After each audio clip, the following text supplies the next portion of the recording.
자, 이제 창세기 6장을 우리가 나가는데 노아의 이야기인데요. 근데 어, 우리가 5장에서 가인과 아벨을 다뤘잖아요. 그죠?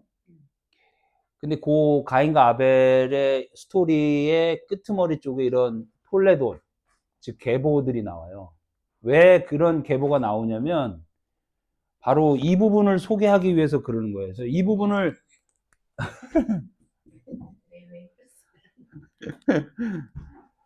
이 부분을 이해를 할 필요가 있는 게, 왜냐면 6장의 그 노아 이야기인데, 그죠? 이 노아 이야기의 시작이 하나님의 아들과 사람의 딸이라는 표현이 나와요. 그리고 나서 네피림이 나오죠. 네피림. 그렇죠?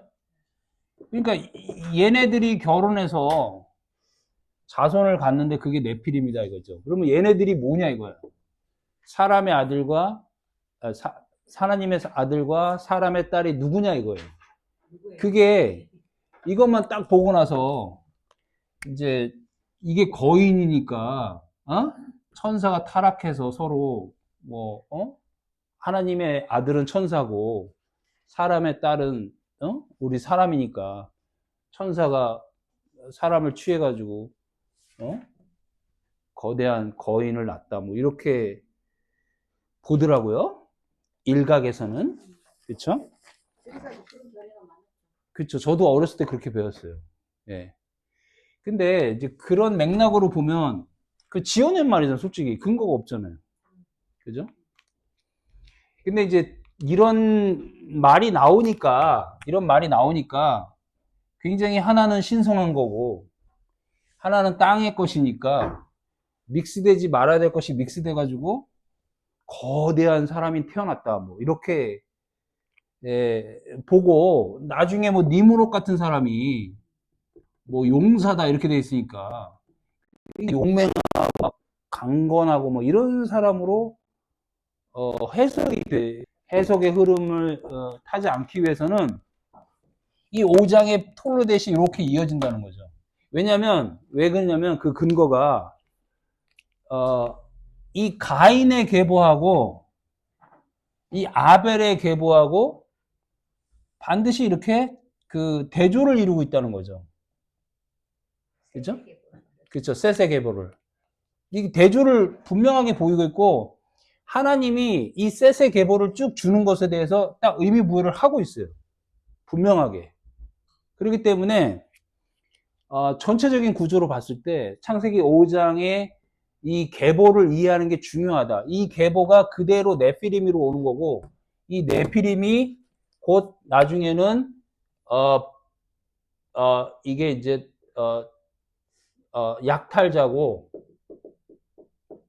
폭력자고 뭐 이런 형식으로 나갑니다. 그러면서 노아라는 사람이 등장하게 되는데 이 노아라는 사람이 이제 안식, 나함이라는 거죠. 안식, 안위, 안식, 안위의 나함인데 이 노아가 여기 이제 톨레도스로 보자면 여기 등장하는 거죠.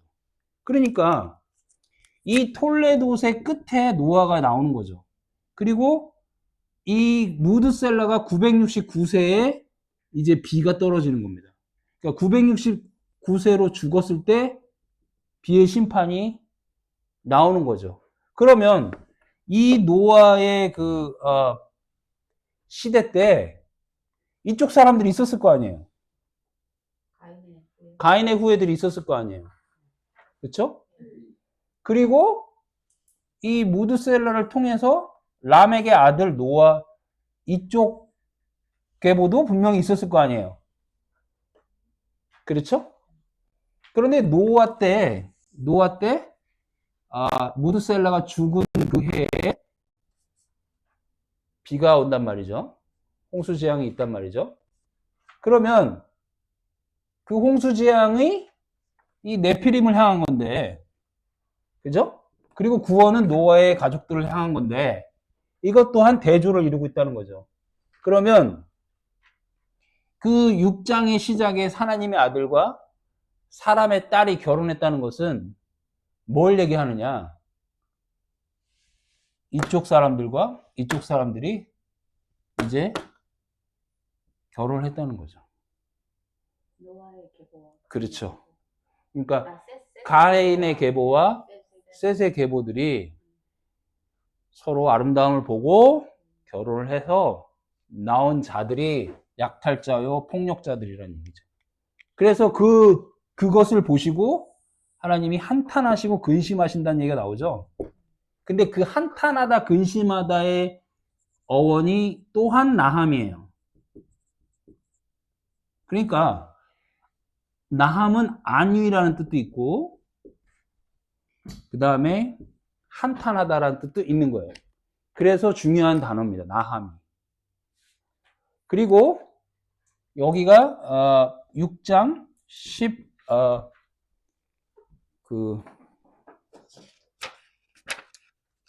갈대상자 6장 15 방주 이야기가 6장 15절이거든요. 이 방주 이야기가 나오면서 테바트 방주 이야기가 나오면서 이제 구원의 여정이 시작되는 거죠. 그죠? 그리고 이거는 이제 구원의 그 앞에 서두인 거죠. 그렇죠? 이렇게 5장과 6장을 이어서 볼 필요가 있는 거죠. 전체적으로. 그러니까 가인과 아벨 스토리가 자, 그러면 이제 빠르게 가인과 아벨을 복귀한 다음에 요 톨레도스를 이어서 그대로 네피림으로 간 다음에 노아로 가면 되는 거예요. 그죠? 그 흐름을 타셔야 돼요. 그죠? 나는 이런 흐름이 좋단 말이에요. 이렇게 톨레도스로 연결된단 말이에요. 그리고 노아 끝난 다음에 또 톨레도 나오죠. 셈, 함, 야벳의 톨레도시 나오죠. 그러니까 왜 톨레도시 이렇게 이어졌는지 그걸 이해할 필요가 있는데 가인과 아벨의 톨레도스는 이와 같은데 이 가인이 아벨을 죽이는 거죠. 그죠? 그리고 이 nothing, 아무것도 없는 그 허무라는 뜻을 가진 이 아벨을 죽이면서 하나님의 낯을 피해서 어디로 가요? 에녹으로 가는데 동쪽으로 가는데 그 성의 이름을 자기 아들의 이름을 따서 에녹성이라고 하고 그 다음에 문화를 쭉 이뤄 나가는데 그 중에 라멕이라는 자가 살인을 저지르죠. 그러니까 여러 가지 형태의 땅의 사람들의 형태들이 쭉 나오는 거죠. 하나님께서 살인을 면하는 표를 줬음에도 불구하고 이 사람들은 하나님의 낯을 피해서 쭉 우리 인간의 땅의 문화를 이뤄 나가는 겁니다. 땅의 사람들인 거죠. 자, 그러면 아벨은 죽고 그 다음에 나중에 또 다른 제라를 허락하시는데 그게 누구예요? 셋드고 그 아들이 에노스인데 에노스는 뜻이 뭐예요? 죽을 수밖에 없는 자란 뜻이에요. 그러니까 이때 비로소 누구의 이름을 불러요? 여호와 하나님의 이름을 불렀더라 이렇게 나오잖아요. 그러니까 이 또 다른 씨를 통해서 이 그리스도의 계보가 이어지는 씨를 주시는데 그 씨를 통해서 우리가 깨닫게 되는 건 뭐예요? 우리는 죽을 수밖에 없는 자군요 하면서 누구한테 우리의 얼굴을 돌려요? 하나님께 여호와 하나님께 얼굴을 돌리면서 여호와 이름을 불렀더라 이렇게 나오는 거죠. 자, 그래서 그 다음에 이제 게난과 마할렐라, 야렛, 그 다음에 에녹이 또 나오죠. 그러니까 요 에녹과 요 에녹이 지금 대조를 이루고 있는 거잖아요. 근데 에녹은 하나님과 동행한 자다 이렇게 되면서 몇 년을 동행했다가 나와요? 3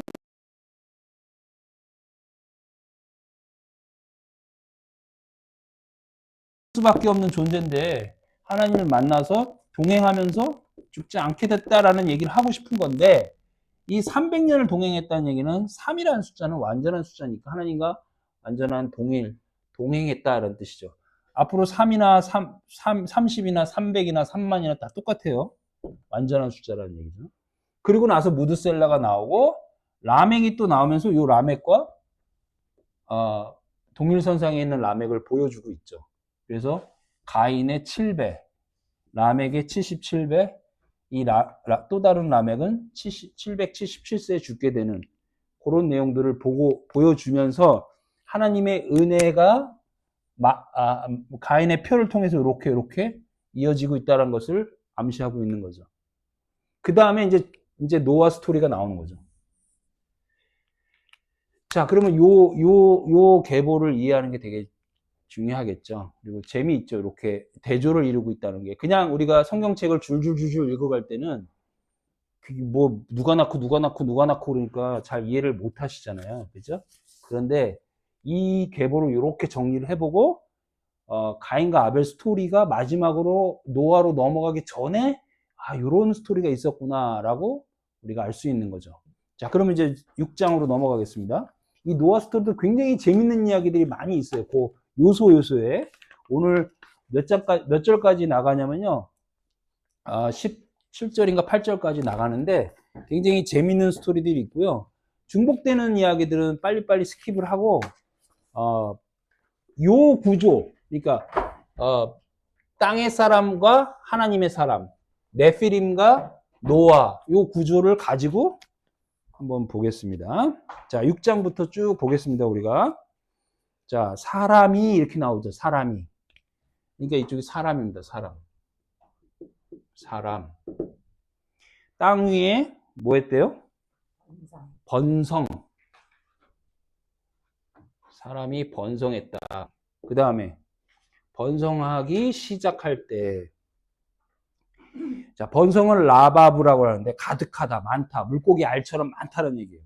그 다음에 시작하다, 할날, 더럽히다, 꿰뚫다, 관통하다. 이 꿰뚫다, 관통하다라는 뜻을 가진 단어가 네케바라고 기억나세요? 자칼과 네케바. 그쵸?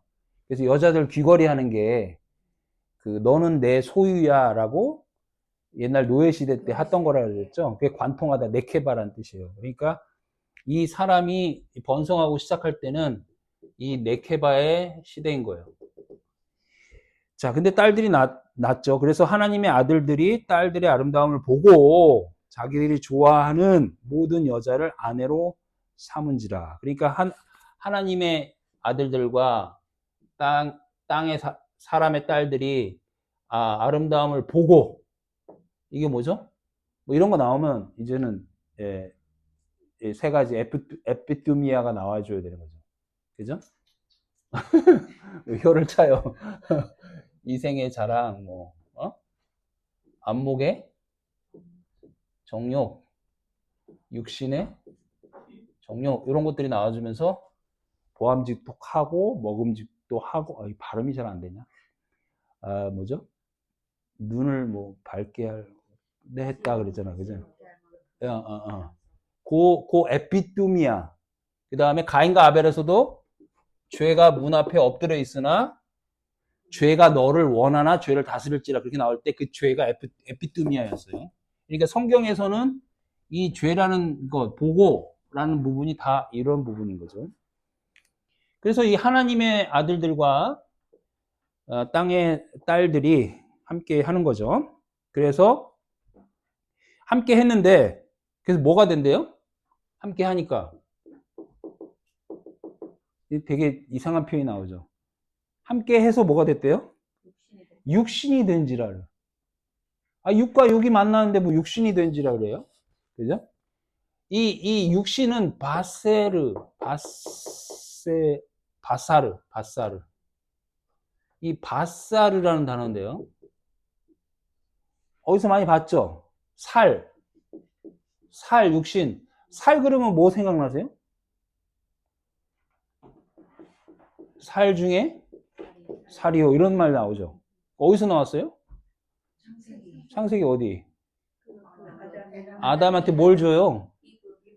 돕는 배필을 주잖아요. 그러니까 구원자를 주는데 아담을 재우죠. 깊이 잠드는 죽음에 이르게 한 다음에 옆구리를 열죠. 옆구리를 열어서 살을 채워넣죠. 그쵸? 살을 채워넣는단 말이에요. 그러니까 살 중에 살이요, 뼈 중에 뼈다, 이런 얘기가 나오잖아요. 그러니까 아담은 첫 아담은 실패자 아담인데 옆구리를 열어서 거기다가 살을 채워넣는단 말이에요. 그러니까 살은 뭐예요? 이게 율법인 거예요. 율법. 율법을 채워넣는 거예요. 그래서 이 살이라는 말은, 밧사르란 말은 이것은 가려지는 거예요. 계속. 그 성경에서 보면 우리 왜 그 여기 지금 나오나? 레위기에 보면요. 제사장이 하체를 가리고라는 표현이 나와요. 계단 내려갈 때 막 이럴 때 하체를 가리고라는 표현이 나오는데 그게 바사르예요, 바사르. 그리고 이제 그 하체를 가리고 세마포 같은 거를 이제 덮는 거죠. 그죠? 덮었다 이럴 때는 다 그 righteousness예요. 그러니까 의의 옷으로 덮었다 이렇게 나오는 거예요. 그러니까 바사르의 반대 개념인 거죠. 또 하나는 할례 이야기를 할 필요가 있어요. 할례. 할례가 뭐냐면 생식기에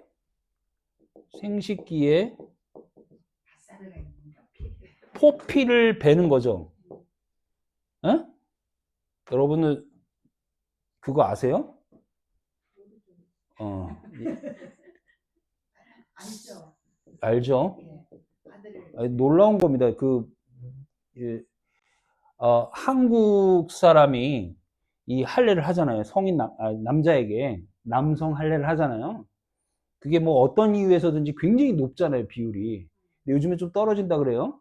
그런데 내가 그거 얘기하는 게 아니라 아랍의 어느 나라는 종교적 이유 때문에 여성 할례를 하는데 아프리카의 어떤 나라가 95%래요.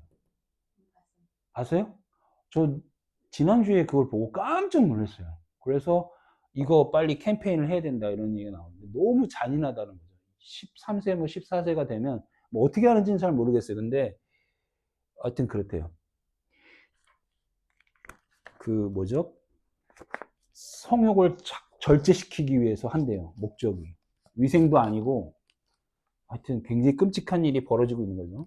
나는 애기 낳는 거. 예, 아프리카 어느 근데 그 이제 종교의 영향을 받아요. 무슨 종교인지 알죠? 자, 근데 자, 이 바사르라는 단어가 바로 생식기의 포피라는 거예요, 바사르가.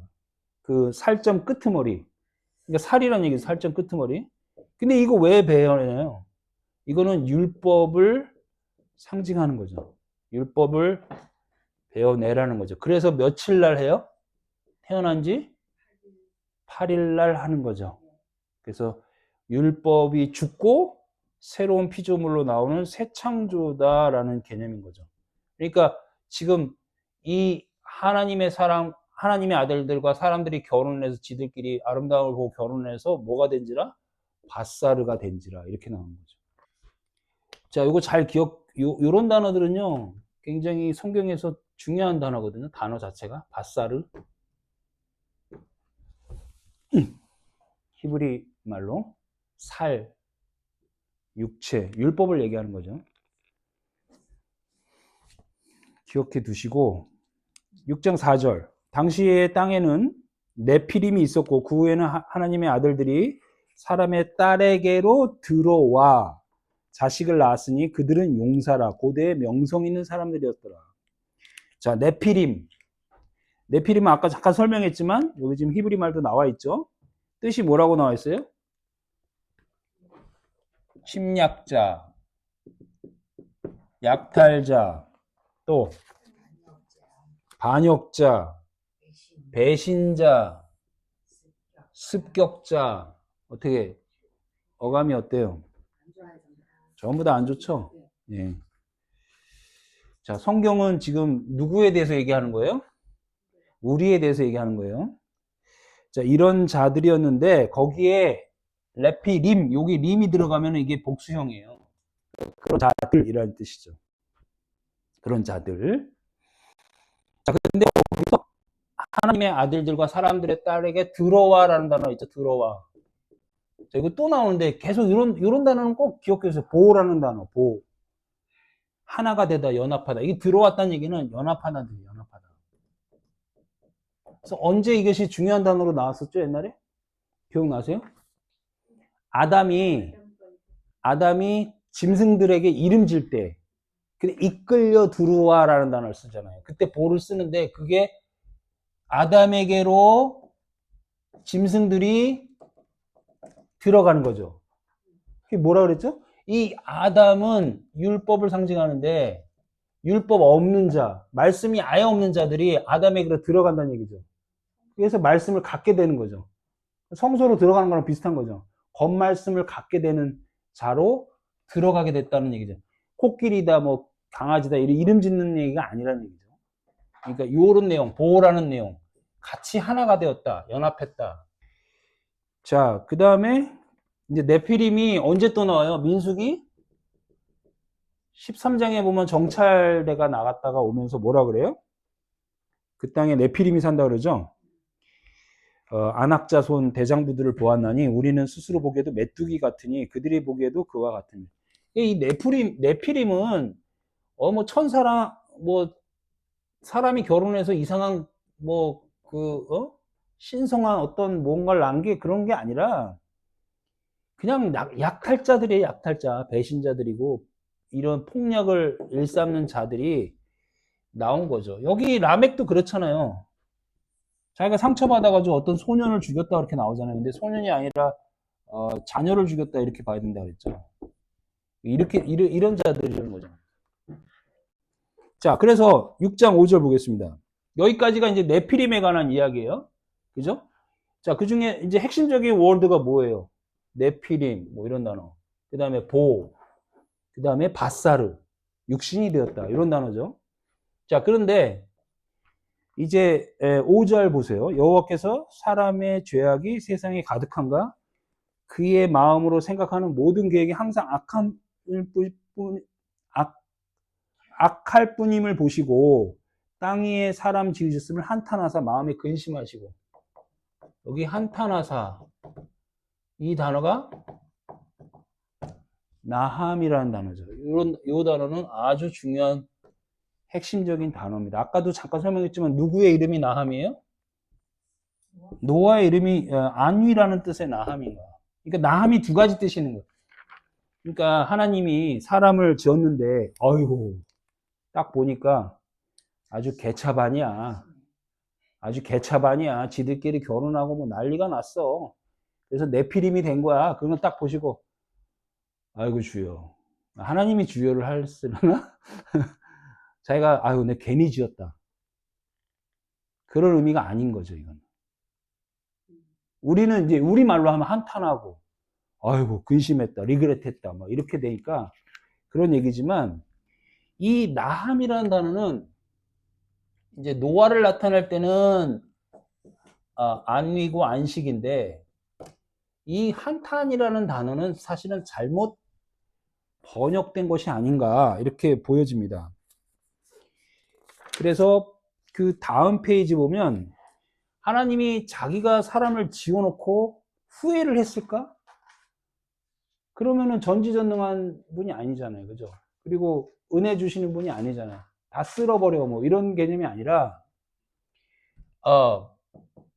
내가 그들을 안위하게 나함하게 다시 돌려놓겠다 라는 얘기인 거죠. 그래서 이 나함은 한탄하다 후회하다 라는 뜻보다는 회개하다라는 뜻이 맞는 거예요. 땅에 사람 지었음을 회개하사.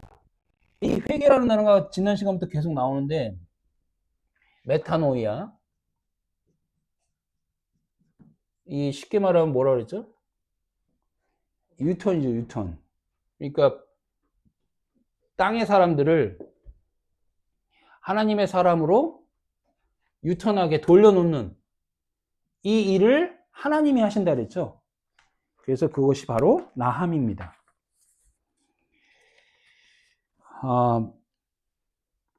하나님의 길로 접어들게 하는 게 회개다. 그래서 하나님이 하시는 일이다 이거죠. 그리고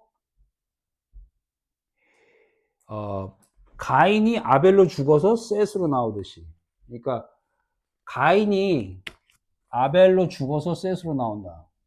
우리가 가인인데 아벨과 함께 죽고 우리가 셋으로 나와줘야 된다는 얘기죠. 그거를 말해주고 있는 거예요. 이 내용은. 이것도 마찬가지로 우리가 네피림인데 우리가 물에 죽어서 우리가 물에 수장되어서 노아로 나온다는 얘기죠. 나함으로 나온다는 얘기죠. 노아로. 그 얘기입니다. 노아의 스토리가. 우리가 네피림인데 물에 죽어서 노아로 나오고 여덟 식구 팔로 나온다는 얘기죠. 우리가 밧살인데 물에 죽어서 노아로 나온다는 얘기죠. 그게 노아 스토리입니다. 자, 로마서 8장에 보면 이런 말씀이 있습니다. 이와 같이 성령도 우리 연약함을 도우시다니 우리가 마땅히 빌 바를 알지 못하나 오직 성령이 말할 수 없는 탄식으로 우리를 위하여 친히 이 말씀 많이 들어보셨죠? 야, 너 그렇게 하면 안 돼. 너 성령 하나님이 말할 수 없는 탄식으로 너를 위해 기도하셔. 그런 말씀 많이 들었잖아요. 그 탄식도 막 하나님이 막 땅을 치고 막 후회한다 그런 말이 아니라 회개하신다는 뜻이에요. 우리를 나함으로 나오게 한다. 돌아오게 한다는 뜻이에요. 회개를 하나님이 한다 그러니까 참 불경하게 들리죠. 예배는 누가 하는 거예요? 왜? 말씀하고 다르네. 마태복음 20장 28절 읽어보세요. 그쵸? 여기 써 있어요. 여기 써 있어요. 인자가 온 것은 섬김을 받으러 온 게 아니라 섬기려 하고 예수 그리스도가 누굴 섬기러 온 거예요? 우리를 워십하러 온 거예요. 그쵸? 불경하죠. 근데 그건 또 이상하게 불경하게 안 돼. 왜요? 몰라요. 말이 네. 그냥 섬긴다 그래서 그런 거예요. 거기 밑에 보면 예배를 뜻하는 히브리어 아바드와 샤하는 섬긴다, 부복하다는 뜻이고 엎드려 절한다는 뜻이에요. 헬라어로 프로스케네오는 라티튜어와 이게 라티튜어가 이제 리터지가 된 거예요. 나중에 잉글리시가 경배하다, 받들어 섬기다라는 의미예요. 예배를 뜻하는 단어가. 그러니까 예수님께서 직접 하신 말이죠. 내가 너희들을 예배하러 왔다. 내가 너희들을 섬기러 왔다. 왜요? 나함하기 위해서. 하나님께로 돌려놓기 위해서 섬기러 왔다. 이런 의미가 되는 거죠. 7절. 내가 이르시되 창조한 사람을 내가 지면에서 보세요. 지난 시간에 우리 사모님이 잠깐 질문했던 내용들인데요. 잘 보세요. 7절. 내가 지면에서 누구를 쓸어버려요? 사람을 쓸어버리는데 사람으로부터 뭐요? 가축과 기는 것과 공중의 새까지 그리하리니 이는 내가 그것을 지었음을 나함하리라. 여기서 한탄하리라 하면 자꾸 리그레타리라가 아니라 돌아오게 하리라 이 말이죠. 어떻게 해요? 노아로 나오게 하리라 이 말이에요. 그러니까 여기 지금 이렇게 지금 나열을 해놨잖아요. 그래서 고린도전서 15장 39절을 참고하시라는 거죠. 성경은 안타깝지만 그건 나중에 우리가 좀 더 자세하게 좀 토론할 필요가 있는데 성경은 말씀을 가진 자와 말씀을 갖지 못한 자를 사람과 기는 것, 가축, 짐승, 새까지도 비유를 하고 있어요. 그래서 고린도서 15장에 보면 육체는 다 같은 육체가 아니니 하나는 사람의 육체요, 하나는 짐승의 육체요, 하나는 새의 육체요, 하나는 물고기의 육체라. 하늘에 속한 형제도 있고 형체도 있고 땅에 속한 형체도 있으나 하늘에 속한 것의 영광이 따로 있고 땅에 속한 영광이 따로 있으니 해의 영광이 다르고 달의 영광이 다르며 별의 영광이 다르며 별과 별의 영광이 다르도다. 이렇게 돼 있죠. 이게 지금 부활장이잖아요. 고린도전서가. 그죠? 그러니까 부활시키겠다는 얘기잖아요. 진리를 알아먹게 하겠다는 얘기죠. 새 땅과 새 하늘로 만들겠다는 얘기죠. 그런데 그 만들기 전의 상태, 그러니까 너희들이 어떤 상태냐? 어떤 사람은 사람이기도 하지만 어떤 사람은 가축이기도 하고 물고기이기도 하고 엄청나게 많이 몰려다니는 물고기 알 같은 사람들도 있는데 또 새도 있고, 그러니까 새는 이제 땅과 하늘을 왔다 갔다 하는 사람들이 있단 말이죠. 우리 배웠잖아요. 그런 사람이 다 있는데 그거를 나함시키겠다. 이게 나함. 노아로 나오게 하겠다. 팔로 나오게 하겠다. 그 얘기입니다. 8절. 그러나 그런 사람들 중에 노아는 은혜를 입었더라. 이 은혜를 입었더라가 마차라는 단어입니다. 마차. 그러니까 이쪽에서는 나함, 마차 이런 단어들을 되게 중요하게 생각할 필요가 있는 거예요. 자, 그 다음에 9절 보세요. 노아의 족본이라. 이것이 노아의 족본이라. 9절. 노아는 의인이요 당대의 완전한 자라. 자, 노아에 대해서 소개하고 있죠. 노아는 뭐라고요? 의인이요, 당대 완전한 자라. 동행하였다. 예, 하나님과 동행했다. 자, 그러면 세 가지를 한번 우리가 공부를 해볼 필요가 있어요. 이제 3페이지로 넘어갑니다. 그죠? 자, 2페이지 끄트머리에 의인이요 할 때 의를 이렇게 쓰죠. 아, 이거 재밌는 한자죠? 이 위에가 뭐죠? 양. 그리고 그러니까 내가 양 밑에 있다는 얘기죠. 그죠? 이게 의이다 이거죠. 그죠? 이거 참 재밌는 한자예요. 아, 근데 뭐가 의예요? 영어로 하면 righteousness거든요. 그죠? 근데 성경은 righteousness를 올바른 것, 바른 것이라고 얘기하지 않아요. 주에 대해서라 하면 그치? 거기가 나와야 돼, 맞아요. 내가 아버지께로 가서 내가 보지 못함이라. 그게 의라 그랬어요. 그럼 내가 아버지께로 가고 너희가 보지 못한다는 얘기는 예수가, 눈에 보이는 예수가 어떻게 되고? 죽고 그리스도로 살아서 그리스도가 누구 안에? 내 안에 있다. 이게 의라는 거잖아요.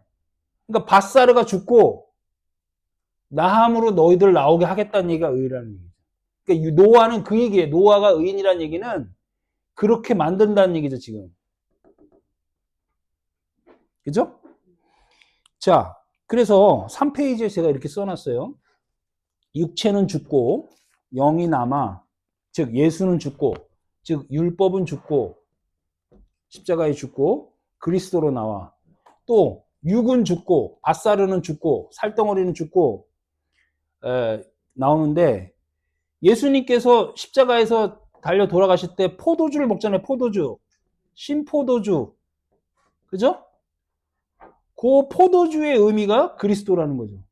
내가 이제 죽는데 밧사르는 죽는데 그리스도로 나오겠다는 얘기는 그 상징을 나타내는 거죠. 그 다음에 조셉의 스토리에 보면은 빵 굽는 관원과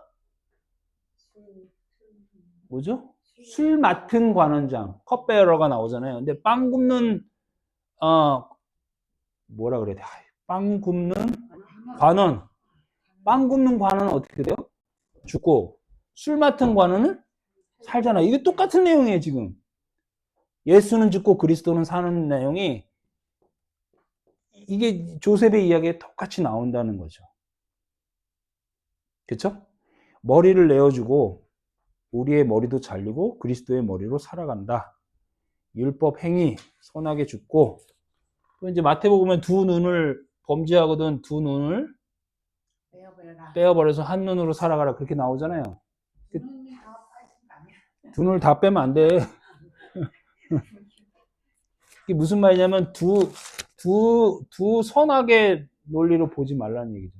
그러니까 한 진리로 하나로 나오라는 얘기예요.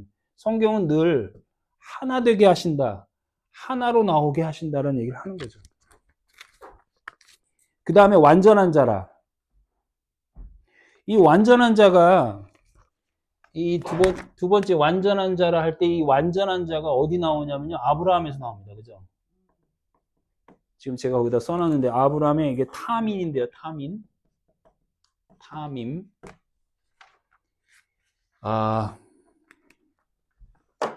그러니까 이런 단어들 제가 잠깐만요.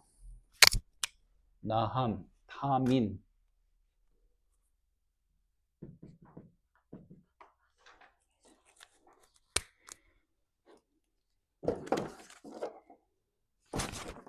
그 아브라함 스토리가 17장에 나오는데요. 17장 1절에 보면요. 아브라함이 몇 세 때?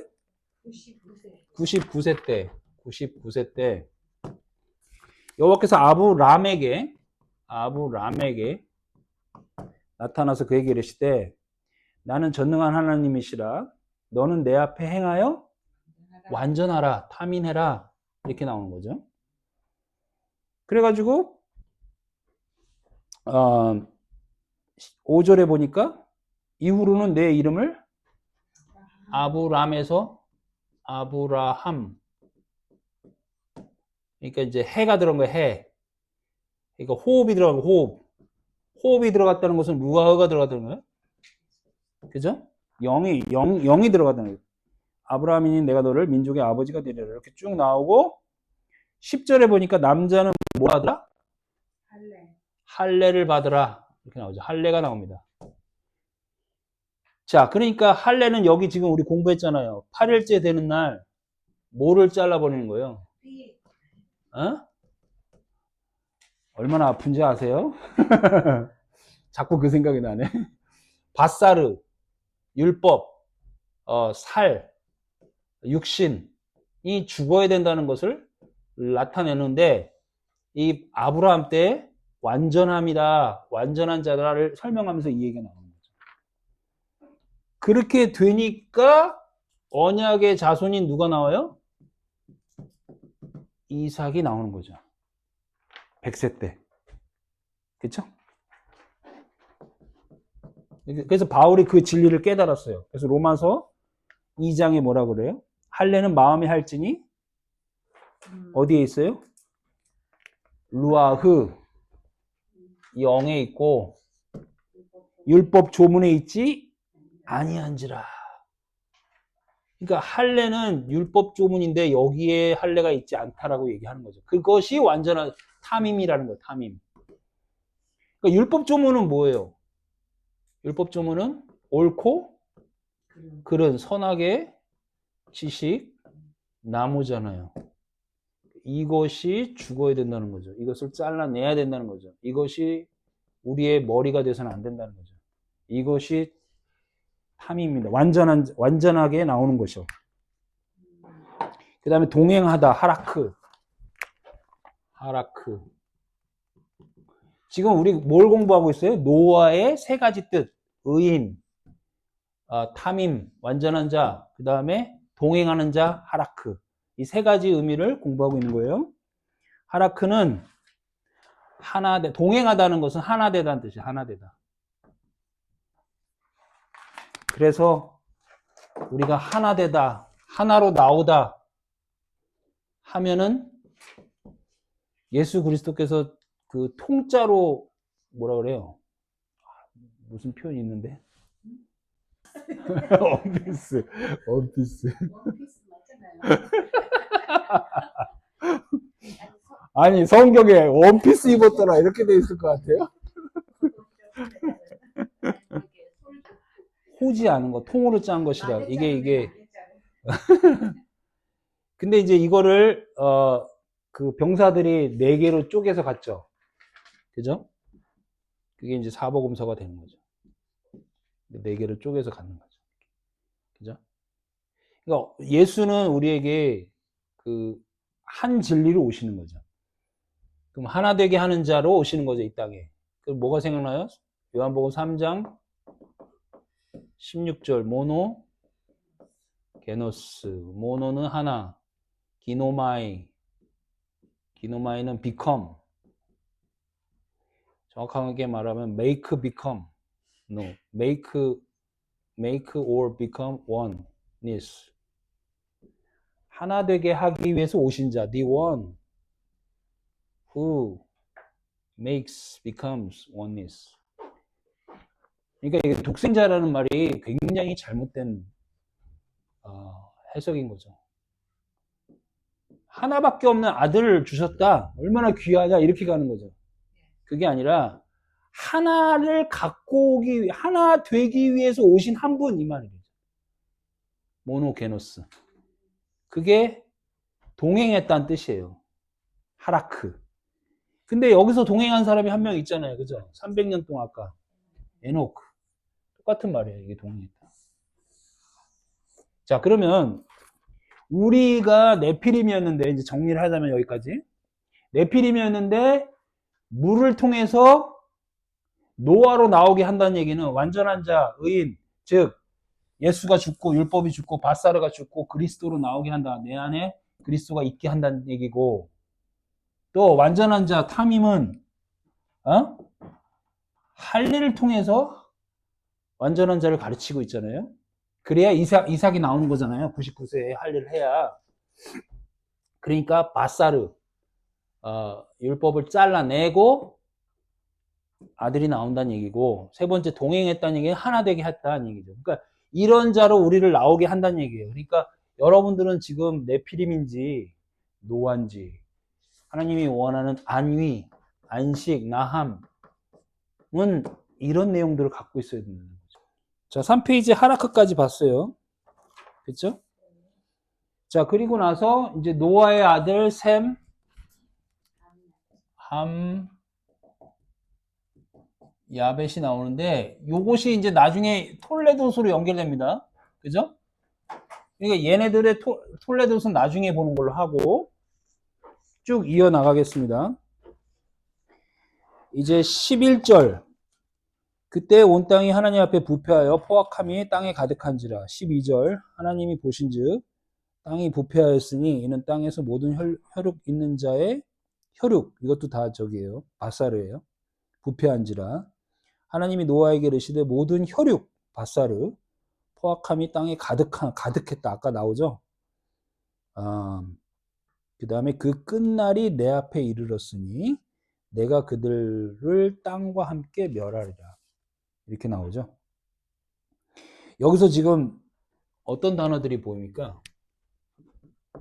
부패가 몇 번 나와요?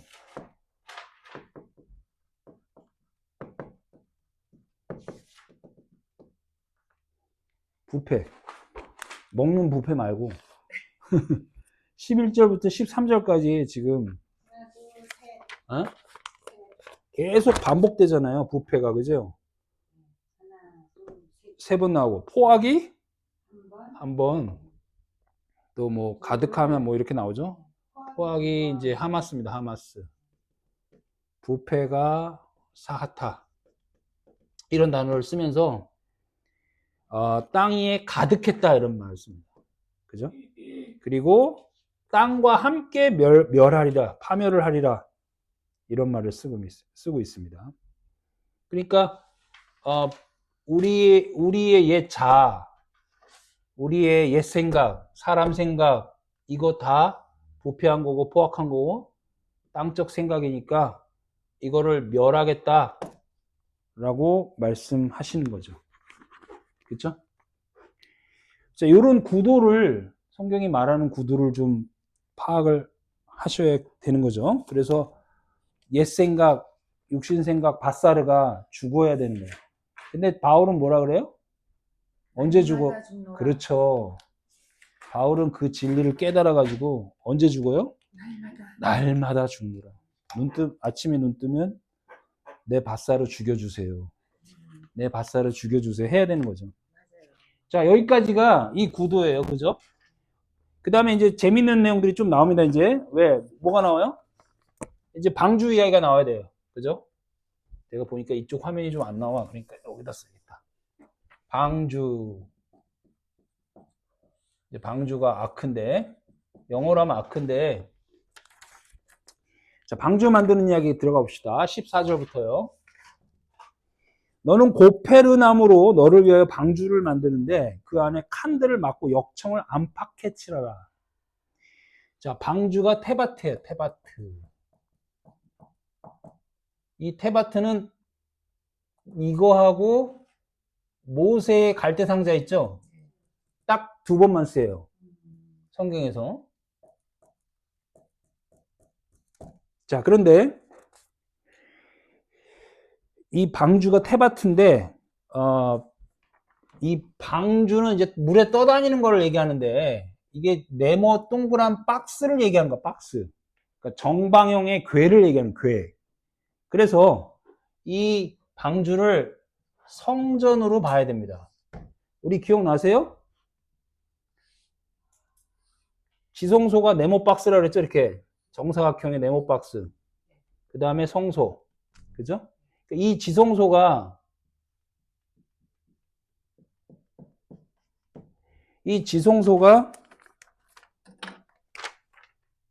이 휘장이 갈라져 가지고 여기에 이제 우리가 겉말씀 가진 자로 살아가는데 진리로 윗물이 아랫물을 덮어서 물이 바다 덮음 같이 그렇게 돼야 되는 거죠. 그렇게 되게 만드시는 거죠. 그죠? 그러니까 요게 테바트입니다. 요게 테바트. 그죠? 방주인 거죠. 즉 성전인 거죠. 그런데 뭘로 만들래요? 고페르 나무로 만들래? 먼저 네모 박스를 먼저 보겠습니다. 그래서 저기가 나오는 거예요. 계시록에 12/12 하면 얼마죠? 144니까 14만 4천 명 신천지가 나오는 거예요. 신천지가 이거 안에 들어가다고 난리를 치잖아요. 근데 이거 얘기하는 게 아니에요. 성경에 네모 박스 궤를 얘기하는 거죠. 그렇죠? 아들의 숫자 12 해서 144 곱하기 1000 그러면 이거 성전 얘기하는 거예요. 그러니까 우리 얘기하는 거예요. 그게 에스겔서에 딱 나옵니다. 41장 그가 내전을 측량하니 길이는 몇 척이요? 20척. 너비 20척. 그가 내게 이르와서 그걸 뭐라 그래요? 지성소라. 계시록 21장 이제 잘 보세요. 재미있습니다. 그러니까 네모 박스입니다. 딱 정사각형 네모 박스를 지성소라 그러는 거예요. 이게 이제 테바트입니다. 계시록 20장 내게 말하는 자가 그 성과 그 문들과 성곽을 측정하러 뭘 갖고 와요? 금, 갈대, 자. 갈대 자 본 적 있어요? 갈대로 만든 자인데 금이 입혀졌어. 와, 이런 표현이 있었어요.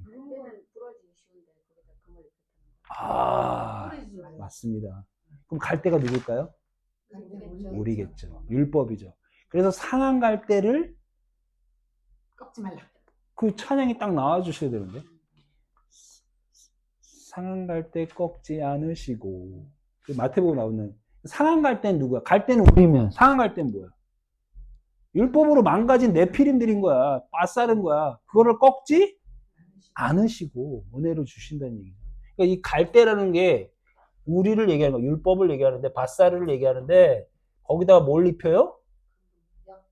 금을 입힌 건다는 뭐 은혜를 입힌다는 얘기죠. 그죠? 그거로 성소를 잰다는 얘기예요. 그죠? 그러니까 우리가 조각목 알죠? 조각목. 조각목에다 뭘 입혀요? 금을 입혀서 성소를 만들잖아. 성막을 만들잖아. 이 성막을. 똑같은 이야기인 거예요. 아무짝에도 쓸데없는 떨기나무, 가시나무, 조각목을 금으로 입힌다는 얘기는 그 얘기를 하는 거예요. 계시록 21장. 그 성은 어떻게 돼요? 네모가 반듯해서 길이와 너비가 같은지라. 그 갈대자로 여기도 나오잖아. 갈대자. 성을 측량하니 자 성을 측량해봤어. 갈대자로. 그랬더니 12,000 스테디움. 스테디움 우리 영어로 쓰잖아. 스테디움. 운동장 같은 거. 그 길이와 너비와 높이가 같더라. 에베소서 말씀 생각나지 않아요? 그 길이와 높이와 그 사랑의 높이와 길이와 측량할 수 없다. 그 여기서 나온 말이에요. 똑같은 말이에요. 이게 12, 12, 12가 이렇게 됐을 거 아니에요. 여기도 12요, 여기도 12요, 여기도 12요, 여기도 12라는 얘기예요. 정방 이리 봐도 정방향, 저리 봐도 정방향이라는 얘기인데 이거를 측량할 수가 없다는 얘기는. 그러니까 세상에 이런 정방향은 없어요. 예수 그리스도밖에. 그것이 소금 언약이에요. 첫 시간에 얘기했죠. 소금 큐브를 자세히 보니까 지구상의 유일한 정방 입체라는 거죠. 그래서 소금 언약이 나오는 거예요. 그래서 너희는 빛이고 소금이라고 말씀하시는 거죠.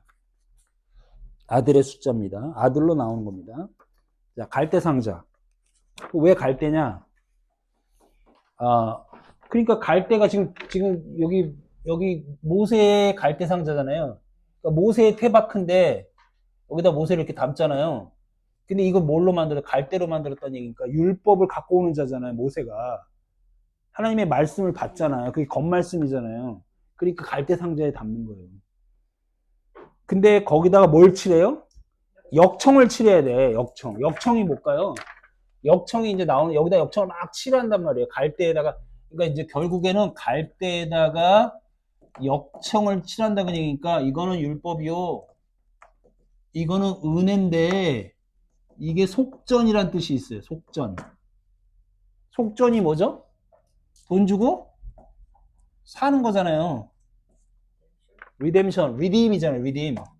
그러니까 갈대와 역청이 있어야 되는 거예요. 이렇게. 그거 봅시다.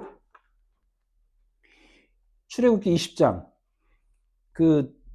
엄마가 더 숨길 수 없게 되매 그를 위하여 갈대 상자를 가져다가 역청과 진을 칠하고 아기를 거기 담아 나일 강가에다가 놓는데 어디 사이다 놔요? 성경이 뭐 찌찌찌해요. 뭐 애기 잃어버린 것처럼 찌찌거려요. 갈대 사이에다 놔야 돼요. 그죠? 그러니까 우리를 율법 가운데로 먼저 놔야 될 거 아니에요. 그죠? 그게 이제 여기 애굽 있는 자를 일로 끄집어 올려야 될 거 아니에요. 맨 처음에. 그게 갈대 사이에 놓는 거예요. 그리고 나서 물을 쏟아 부어야 될 거 아니에요. 이렇게. 마태복음 11장 7절. 이런 표현들은 이제 해석이 됩니다. 저희가 떠나면 예수께서 무리에게 요한에게 말씀하시되 너희가 무엇을 보려고 나갔더냐? 바람에 흔들리는 갈대냐? 요 구절 아시죠? 그럼 이때 갈대는 누구를 얘기하는 거예요?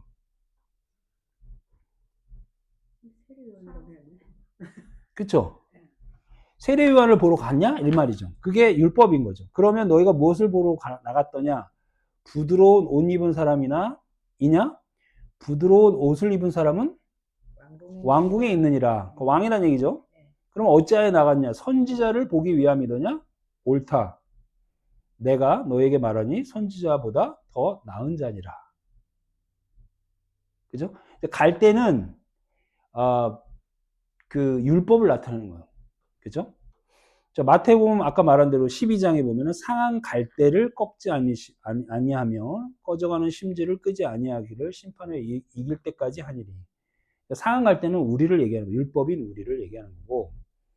또 마태복음 27장에 보면은 갈대를 어떻게 합니까? 자, 보세요.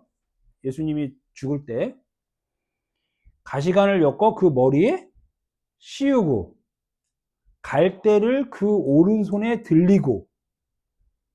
저도 이 구절은 참 생소한데 좀, 왜냐면 면류관에만 좀 신경을 쓰잖아요. 그죠? 근데 갈대를 오른손에 들렸다고 돼 있어요. 그리고 그 앞에서 무릎을 꿇고 희롱하여 이르되 유대인의 왕이여 평안할지어다 이렇게 얘기한다. 왜 갈대를 들리게 했을까? 그리고 나서 뭐라 그래요? 유대인의 왕이요 이렇게 얘기합니다. 세상의 왕이란 얘기죠. 네가 세상의 왕이냐 이 말이에요. 그래서 16장 요한복음 16장에 보면은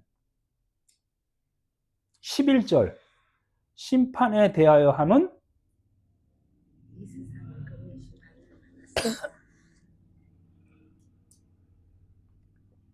이 세상 임금이 심판을 받았습니다. 이때 심판은 참 어려운 이야기인데 누가 심판을 받은 거예요? 예수가 세상의 왕으로 저주를 받았다는 얘기죠. 그래서 율법을 완성하고 율법으로 죽으신 거죠. 그러니까 죄에 대해서, 의에 대해서, 심판에 대해서 세상에게 알려주신 거죠.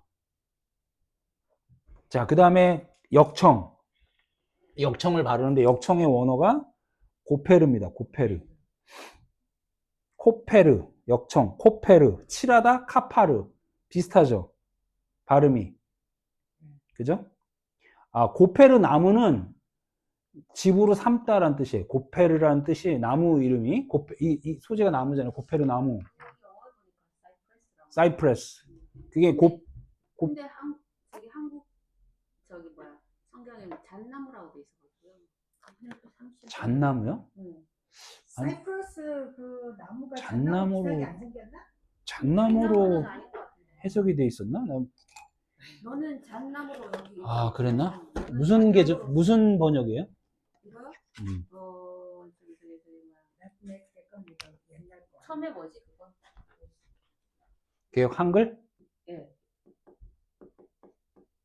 몇 장이지? 창세기 6장 14절. 여기 너는 잣나무로 너를 위하여 방주를 짓대 이렇게 돼 있어. 근데 영어로는 사이프레스. 너는 고페르 나무로라고 돼 있는데. 그건 아마 개역 개정일 거예요. 여기 개혁 한글. 개혁 한글 좀 된 거. 거긴 잣나무. 잣나무? 프레스라고 되는데 프레스가 잣나무는 아닌 것 같은데. 그러니까 사실은 그냥 고페르나무라고 그냥 하는 게 맞아요. 그렇죠? 이게 거처란 뜻이거든요. 거소.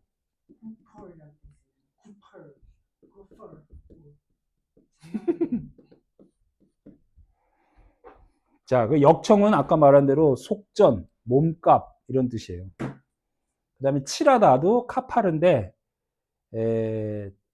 덮다, 진정시키다, 화해하다, 속죄하다, 칠하다 이런 뜻이에요. 그러니까 리딤이란 뜻이에요. 그리고 이사에서 6장에 보면 왜 천사가 수랍 중에 하나가 부족하라고 제단에서 집은 바 핀 수술 수술 손에 가지고 네 개로 날아와서 거기서 입술에 대며 이르되 보라 네 입술이 닿았으니 내 악이 제하여졌고 내 죄가 사하여졌느니라 할 때 사하여졌다는 말이 카파르입니다. 카파르. 시편에도 카파르가 나오고요. 그죠? 자, 이제 이 방주에 대해서 방주는 성전인데 이 네모박스 성전으로 테바트가 설명이 되는데 재료가 갈대인데 재료가 갈대가 아니라 재료는 코페르인데 이 테바트를 설명하는 출애굽기에 모세의 갈대 상자가 나오는데 왜 갈대냐 했을 때 이 갈대는 율법이고 밧사르고 우리를 얘기한다. 그런데 거기에 역청을 발라서 코페르 카파르를 발라서 속전하셨다. 즉 대가를 대신 지불하고 우리를 사셨다라는 내용이 이 방주의 내용이니까 이 사셔서 우리를 새 창조, 새 하늘과 새 땅으로 나오게 하시는 팔로 나오게 하시는 나함, 안위를 담고 있는 내용이다. 15절 이제 마지막 내용인데 15, 16절만 할게요. 자 15절 네가 만들 방주는 6페이지입니다. 중간에 방주는 이러하니 그 길이는 300규빗이요 너비는 50규빗이고 높이는 30규빗. 이게 축구장 하나만 하다는 거죠. 120m 정도 되는데 여기서부터 여기가 120m예요.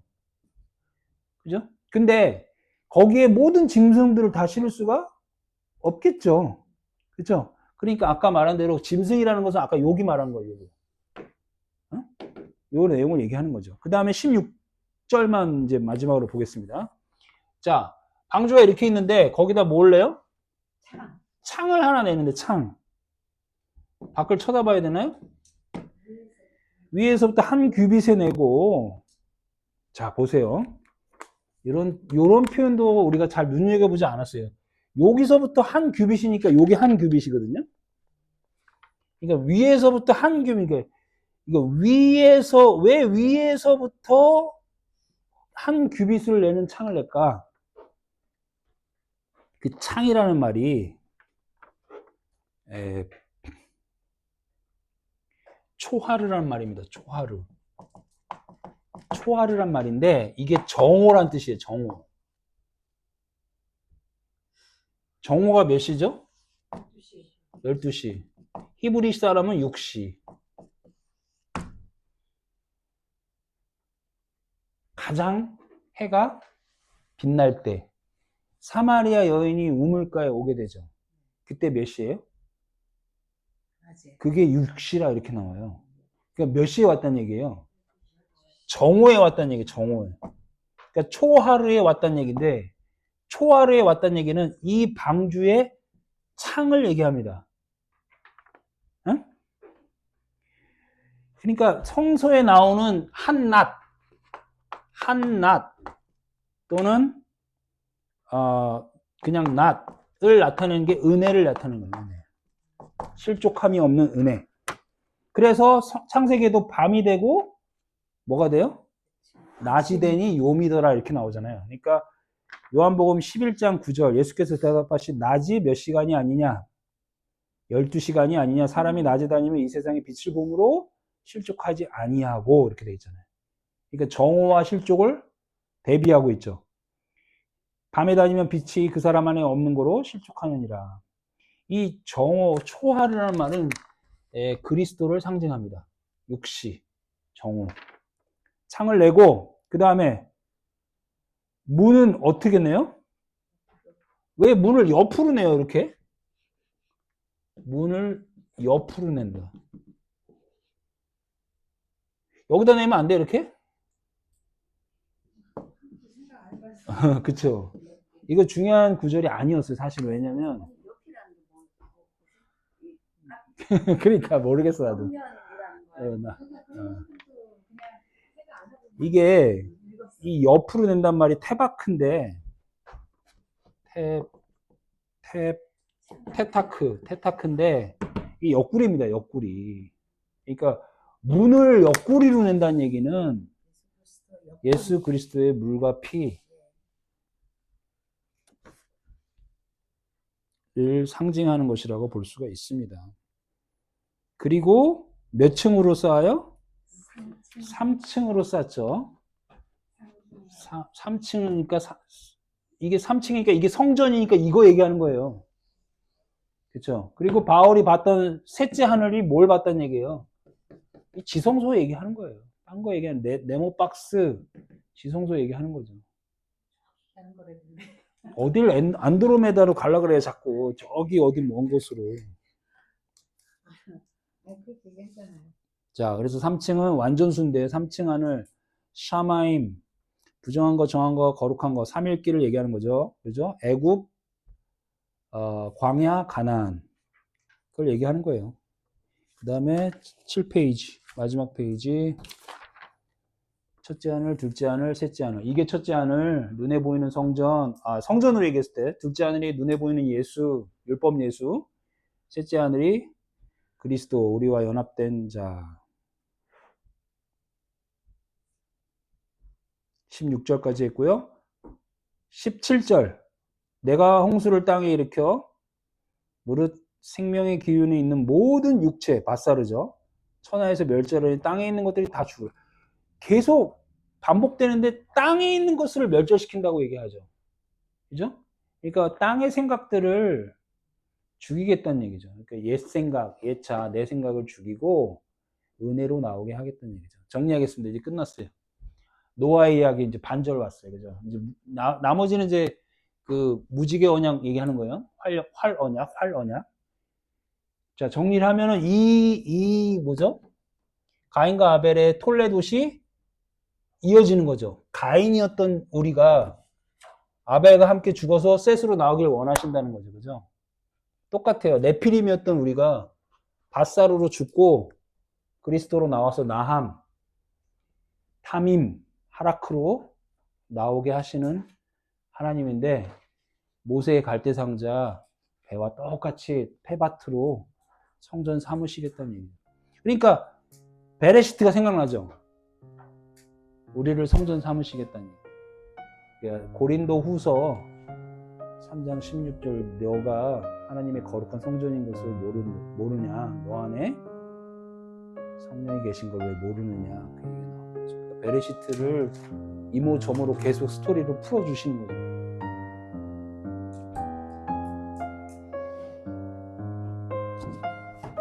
여기까지 하겠습니다.